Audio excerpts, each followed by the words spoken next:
Hey, this is Juju, and it's day 294 of this administration. Let the darkness lead you to light. Only in the darkness can you see the stars.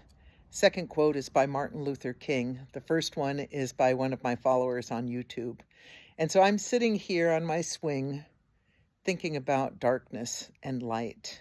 And at this time of the year, with the change of daylight savings time, it's getting dark so early and the morning is light. And so thinking about darkness and light, and we saw a little light this week, I think, from the darkness of this administration. From my perspective, the election was very hopeful in terms of people are not going to stay in the darkness. They're not going to stay with their darker selves, and they are going to stand up and speak. And I do believe that as this government shutdown has gone on and people are happy that we're cutting benefits to poor people who don't have enough to eat, and that children and veterans and disabled people are not going to have enough to eat, and that people are okay with that. So I always think that I give people the benefit of the doubt. Like if they were seeing what I'm seeing, because I know we're all in our own media bubbles, but if you were seeing what I'm seeing, you couldn't believe like this is a good idea.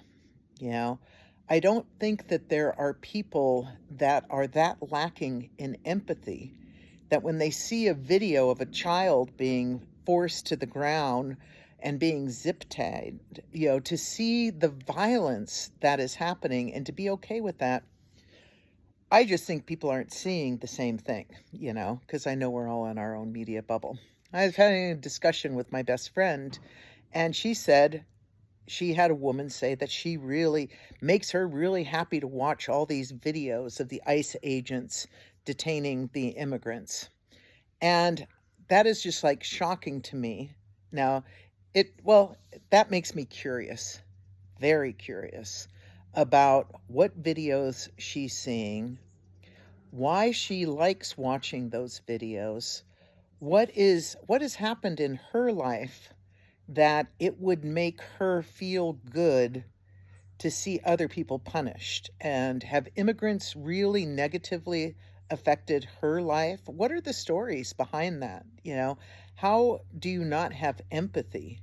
Um, and then, my best friend was sharing that there have been studies that people on the right don't have the same levels of empathy in their brains, that our brains are actually different. Now, I don't know if this is true, but it's definitely something I'm going to explore because it would explain a lot.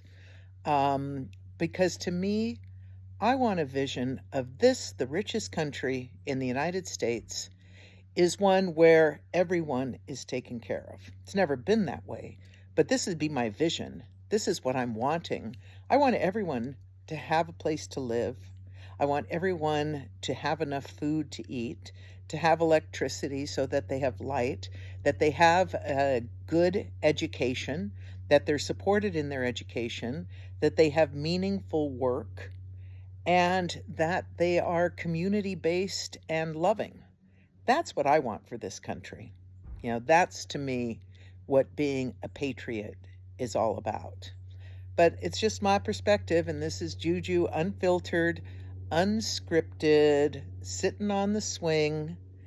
And do lead with love. During dark times, move towards the light.